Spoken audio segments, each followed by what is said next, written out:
দেখো আমি কিন্তু আমার কথা মতো নেক্সট ব্লগ বলেছিলাম আসবে বহরমপুরে হোলির ব্লগ, আর সেটাই কিন্তু আমি আজকে নিয়ে চলে এসেছি। বাড়িতে একটু ভালো মন্দ রান্না করার পরে আমি টেডি বিয়ার আর প্রিন্স কিন্তু বেরিয়ে পড়েছিলাম হোলি খেলার উদ্দেশ্যে। Hello everyone, welcome back to my channel. তোমরা দেখছো মৌ সঞ্জু আর আমি মৌ। তো আজকের দিনটা কিন্তু ছিল হোলির ফার্স্ট দিন। সেদিন আমরা বাড়ি থেকে বেরিয়েছিলাম মোটামুটি দুপুর 1টা নাগাদ। ওই যে কথায় আছে না যে রাধে সে চুলো বাঁধে, আমার হয়েছে ঠিক সেই হাল। সংসারের সমস্ত কাজ করে রান্না বান্না সেরে তারপর দেখো মেকআপ করে রেডি হয়ে চুল বেঁধে ওই যে রাধে সে চুলো বাঁধে তারপর বেরিয়ে পড়েছে কিন্তু বর, আমি আর আমার বেবি মিলে রং খেলতে। আর তোমরা যারা বহরমপুরবাসী আছো তারা কিন্তু প্রত্যেকেই জানো এই বছর বহরমপুরে কতটা এনজয় হয়েছে রং খেলাতে। আর এদিকে আমি দেখো বহরমপুরের মেয়ে হয়েও কিন্তু এই ফার্স্ট টাইম কলেজ গেটের এখানে এতটা এনজয় করলাম।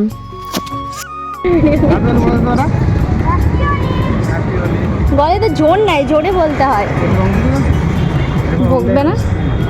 হ্যাঁ তোমরা তো দেখতেই পেলে পুলিশগুলোকে প্রিন্স হ্যাপি হোলি বলছিল। ইভেন তারাও কিন্তু খুব মিষ্টিভাবে প্রিন্সকে আর আমাদেরকে হ্যাপি হোলি জানায়।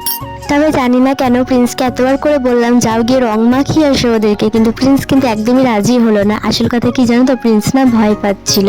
আর সত্যি বলতে সঙ্গে আমিও ভয় পাচ্ছিলাম না, জেলে ভরে দেবে আর কি, এরকম কোনো ভয় না। ভয়টা অ্যাকচুয়াল পাচ্ছিলাম যদি বলে যে না নেব না, একটা মানে আমার একটু লজ্জা লাগবে, এটা যেহেতু আমি ভিডিও করছিলাম তো তোমাদের সাথে শেয়ার করতে পারবো না, একটা অন্যরকম হয়ে যাবে সিচুয়েশনটা, তো সেই জন্যই না আমার একটু কেমন লাগছিল। তোমাদের সাথে কিন্তু গল্প করতে করতে আমরা পৌঁছে গিয়েছিলাম যেখানে অ্যাকচুয়াল আমাদের যাওয়ার কথা ছিল। তোমরা তো দেখতেই পাচ্ছ কতটা পরিমাণে ভিড় হয়েছে।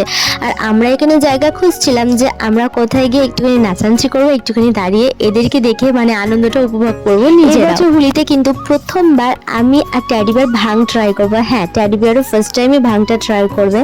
আমাদের না খুব ইচ্ছা ছিল যে আমরা খেয়ে দেখবো কেমন খেতে হয়। দ্যাটস ওয়াই আমরা শুনেছি নাকি ভাং খেতে খুব ভীষণ টেস্টি হয়, তবে আমরা কখনো খাইনি। তো আজকে খাবার তোমাদের সাথে শেয়ার করবো যে আমার ঠিক কেমন লেগেছে এটা খেতে। মিনি ব্লগে তোমাদের সাথে শেয়ার করে দিয়েছিলাম যে রং খেলছে আমাদের বহরমপুরবাসীরাই, আর দেখো সত্যিই তাই। রং বেরঙের পোশাক আশাক ছেড়ে দিয়ে এখন কিন্তু পুরো মানে ছেলেরা খালি গা, কিন্তু মনে হচ্ছে যেন কালারফুল গা, মানে প্রত্যেকের গায়ে কিন্তু কালারে ভর্তি। আচ্ছা, অনেক তো ঘোরাঘুরি করলাম। এরপর কিন্তু টেডি বিয়ার বাইকটা একটা জায়গায় রেখে আমরা তিনজনে বেরিয়ে পড়েছি নাচার উদ্দেশ্যে। তোমরা তো সকলেই জানো একদিন আগে মানে হোলির মোটামুটি 2 থেকে 3 দিন আগে আমাদের বাড়িতে ছিল কালী পূজার, সেই জন্য কিন্তু ভীষণ পরিমাণে নাচানাচি আমরা অলরেডি করে ফেলেছি। তার জন্য না আমাদের শরীরে সেরকমভাবে এনার্জি বেঁচে ছিল না যে আমরা ডান্স করব। তবে এখানে যাওয়ার পর কিন্তু একদমই আমাদের মাইন্ডটাই চেঞ্জ হয়ে গিয়েছে। বিশ্বাস করো এখানে যদি কোনো মৃত মানুষকে এনে দাঁড় করিয়ে দেওয়া হয় না, সেও বেঁচে গিয়ে নাচ করতে লাগবে, এতটাই আনন্দ লাগছিল এদেরকে দেখার পর। আর সত্যি বলতে আমরা কিন্তু সবকিছুর ক্লিপ তোমাদের সাথে শেয়ার করতে পারিনি। আমরাও কিন্তু ভীষণ পরিমাণে এখানে এনজয় করেছিলাম, সঙ্গে নাচানাচিও করেছিলাম, যেটা ক্লিপ আমরা করতে পারিনি, মানে ভিডিও করতে পারিনি। দ্যাটস ওয়াই মানে মনে হচ্ছিল যেন ফোনে রংটা বেশি লেগে যাবে, আর ফোনটা যদি ঠিক না রাখি তাহলে কি করে হবে বলো তো। আর এই ছিল সেই ক্লিপ যখন আমরা ভাংটা টেস্ট করছিলাম। বিশ্বাস করো বন্ধুরা আমার কিন্তু মোটেও খেতে ভালো লাগেনি, কেমন জানি মনে হচ্ছিল একটা ঘোলের শরবতের মধ্যে এক গাদা পাতা বাটা দিয়ে দিয়েছে, আর ভীষণ পরিমাণে ঝাঁজ। আমার কিন্তু খেতে ঠিক এমনই লেগেছে। জানো তো যেহেতু আমাদের সাথে প্রিন্স গিয়েছিল, আমরা কিন্তু একটা গ্লাস নিয়ে হাফ হাফ করে খেয়েছিলাম। দ্যাটস ওয়াই শুনেছি আমরা ভাং খেলে নাকি নেশা হয়ে যায়, আর যদি সত্যি সত্যি আমাদের নেশা হয়ে যায় তখন কি করব। আর তুমি বিশ্বাস করবে না আমার হাফ গ্লাস ভাং খেয়ে কিন্তু আমার নেশা হয়েও ছিল। আমরা ভিডিও করিনি, তাই যদি ভিডিও করতাম তোমরা বুঝতে পারতে আমার কিরকম একটা অবস্থা হয়েছিল। সত্যি বলতে সেদিনকে কিন্তু বাড়ি ফেরার পর টেডি বিয়ার বেরিয়ে পড়েছিল বিকালবেলা একটু টেডি বিয়ারের কাজে, নইলে কিন্তু তোমাদের সাথে অবশ্যই শেয়ার করতো আমি কি পাগলামিটাই না করেছি। মানে ভীষণ পরিমাণে হাসি পাচ্ছিল আর এত পরিমাণে ঘুম পাচ্ছিল, যেটা কিন্তু আমার কখনো হয় না। তারপর আমরা বুঝতে পারলাম যে এটা কিন্তু নেশারই ফল। যাই হোক, এসব খাবার দাবার খাবার পরে কিন্তু আমরা আবারও নাচানাচি শুরু করে দিয়েছিলাম। আর কিছুক্ষণ ডান্স করার পরে ভাবলাম এইবার বাড়ি চলে যাওয়া যাক। ওই যে বললাম আমার কিন্তু হালকা হালকা চোখটা মানে জ্বলছিল, আমি একদমই কোনোদিনই এরকম কোনো কিছু টেস্ট করে দেখিনি, ফার্স্ট টাইম করলাম।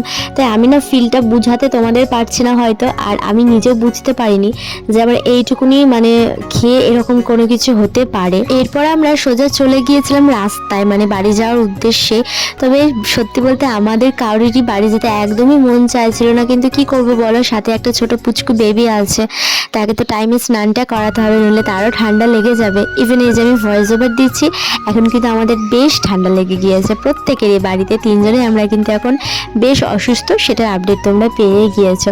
এরপর আমি কি করেছিলাম, রাস্তাতে একটুখানি রিলস বানিয়ে নিয়েছিলাম, আর এখন কিন্তু আমার অলমোস্ট নেশা হয়ে গিয়েছিল, বলতে পারো নেশার ঘরেই নাচছিলাম। আমরা কিন্তু এখন উলি খেলা টেলা করে বাড়ি চলে যাচ্ছি, আর আমরা এখন ভীষণ টায়ার্ড। এই যে টেডি বিয়ার প্রিন্স সবাই এখানে আছে, তো চলো বাড়ি যাই, তারপরে দেখি কি করা, কি দেখাবো। বাড়িতে কিছুই দেখানো নেই, যে হাতের মধ্যে রং নেই। এখন আমরা চললাম।